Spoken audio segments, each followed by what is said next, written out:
Guitar playing is really a way to write a song. You know, the goal for me is to write songs, and guitar playing is my tool. It's like a hammer, you know? It's also the most basic form of expression for me, you know? I think when I play guitar, it shuts off a side of my brain that helps me be able to like sing and be who I am.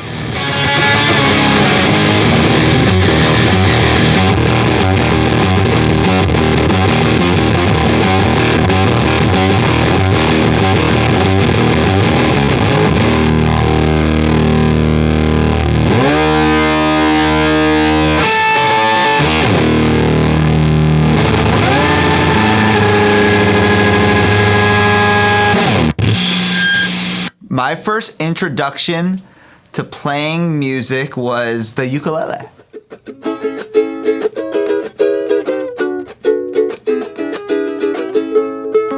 Born and raised in Hawaii.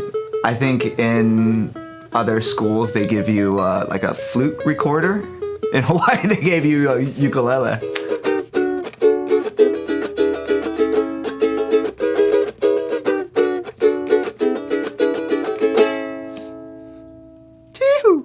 Surfing and guitars and everything music-wise, it all for me, it's all connected. All my guitars got paint on it. They're all like kind of modded, Frankensteined and everything like that. So it all kind of like feeds into each other, especially surfing. I was like 12 or something when Enema of the State came out, you know, Blink-182. That shit changed my life. It was also through surf videos and skate videos. I remember hearing Deftones for the first time. I was like, whoa, what is this? Korn, Slipknot, a lot of metal, Sublime. That was a big one. It was a little crossover of like punk reggae. I really liked heavy shit. I really liked fast, loud, heavy shit.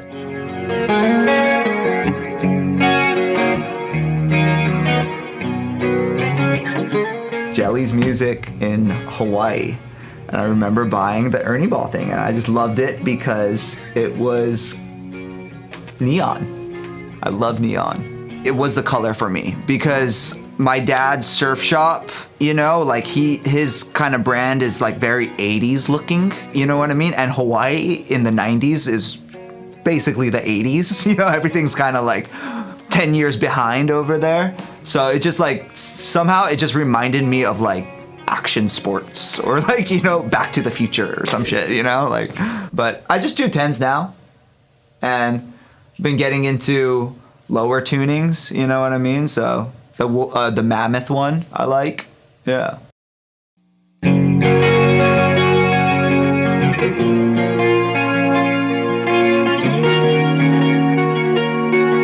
When I moved to California, I had to take English classes because all I did was speak Pidgin.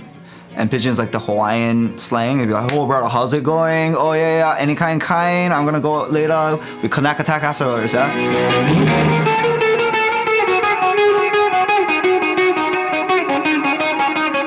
But I had to move to the mainland, as we called it, and I had to take English classes.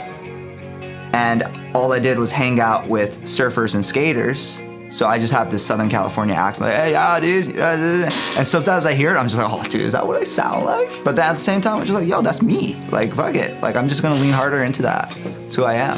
Yeah.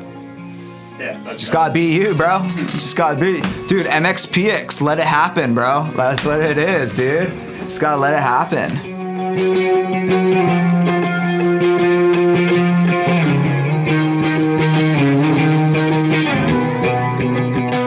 I moved to LA and I wanted to be a producer. I wanted to see how music was being made.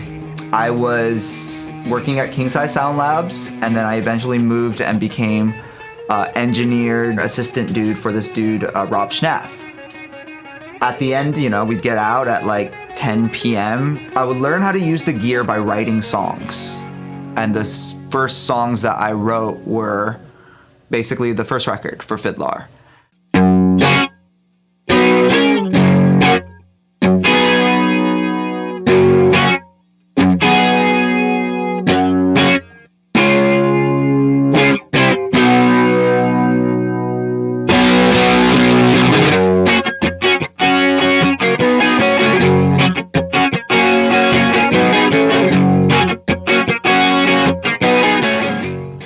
always say the shitty part about DIY is you got to do it yourself. So I think in reality, when I look back on it, nobody would do it for us. So you just made it happen and do it ourselves.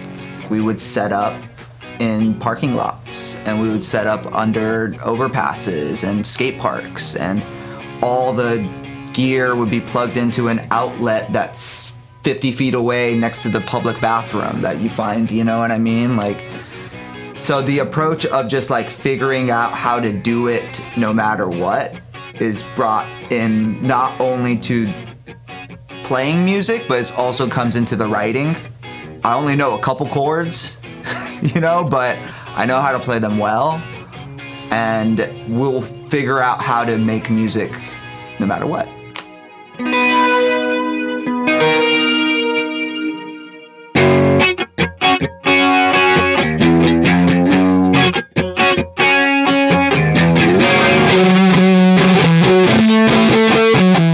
Does it sound cool is a big one. Does it sound good to you? You know what I mean? And then, especially with Fidlars, all their like the process too of like the yin and yang thing. Like even my guitar rig is like there's a brand new 5150 with a 67 blackface bassman. You know, it's garage rock and new metal basically. You know, so just combining two elements of like that. With producers, our second record was like the dude was a pop country producer, and we're like, all right, let's see what happens. You know, like it's taking those like opposites and combining them and just seeing what happens, and not having a expectation of what it's supposed to be. You know, that's tough. Oh, that's so tough.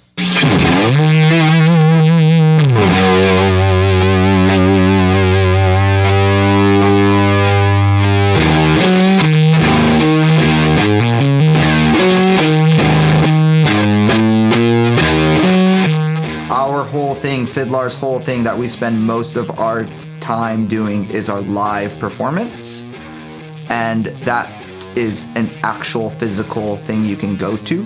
You know what I mean? Like it's a place you can go. In this era right now of like mass overly saturated everything, our show feels like a place where kids can just lose their mind, you know, and not be judged.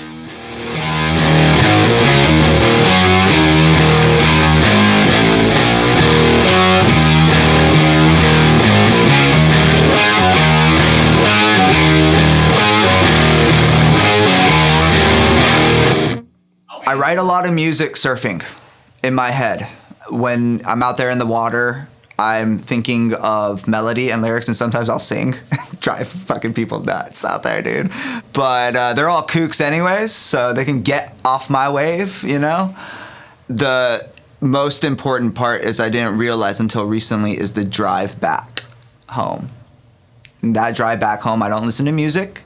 I just think of lyrics, and I think of melodies, and I just sing them in my head. So it kind of goes back to the guitar, sitting down on the couch with a guitar and just like writing stuff and just like kind of whispering or like, you know, singing things quietly, you know, but then it's emotional, sounds sad.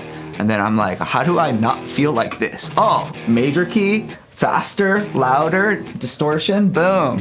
Feel way better.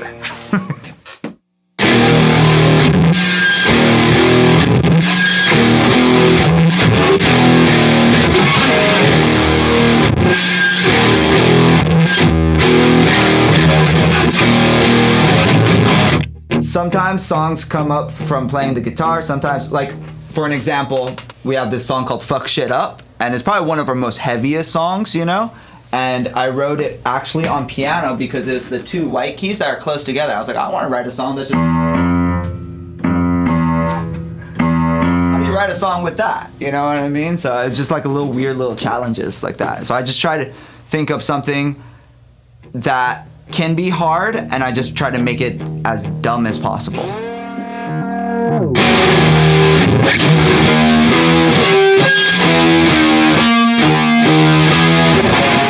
I always just end up going back to fast, loud, obnoxious, happy sounding songs with sad lyrics. I think it's like emotional speedball in a weird way, you know? It's the bong grip and coffee at the same time, you know, the upper and the downer, you know, it just does something to me. I like it.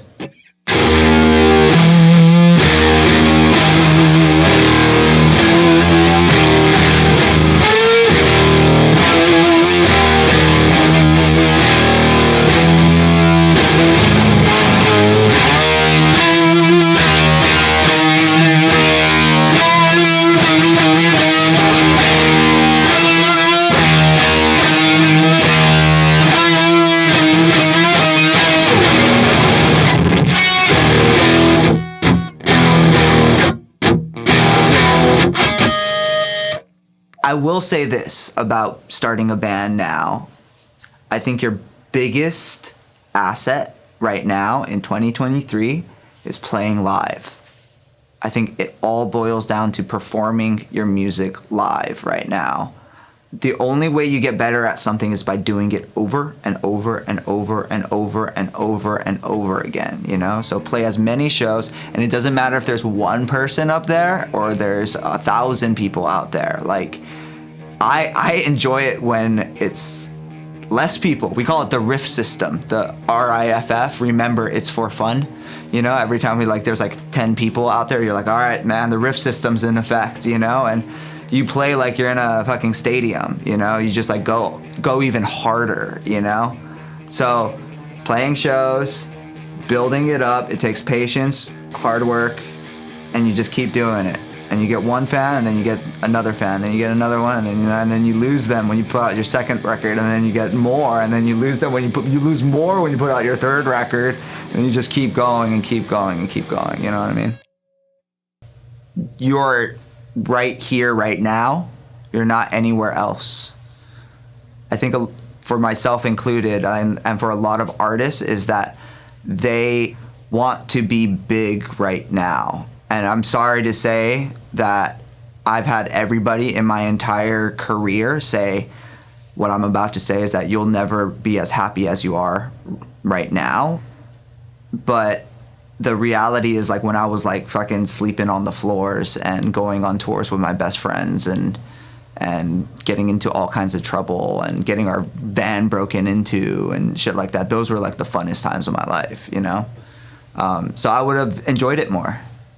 I think I enjoyed it actually pretty well, and a little too much, to be honest. But yeah, that's what I'd probably tell myself. I do this shit just because I love it, you know what I mean? I'll get a job just to do it, you know? Shit, I quit doing drugs to make music. That sucks. It's a horrible thing to happen to a human.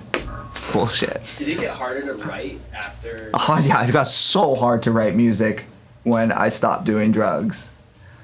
But it gets easier. Yeah. I did learn theory.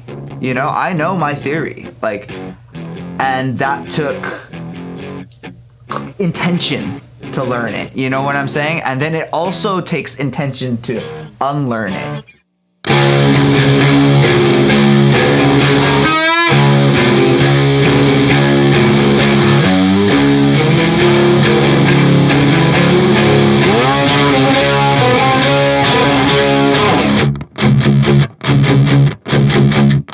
There was a decision that I made in my life somehow, is that I'm pretty good at writing little weird pop punky indie-ish kind of songs about my feelings, and I'm just going to get better at doing that, you know? Like, instead of trying to reinvent the wheel.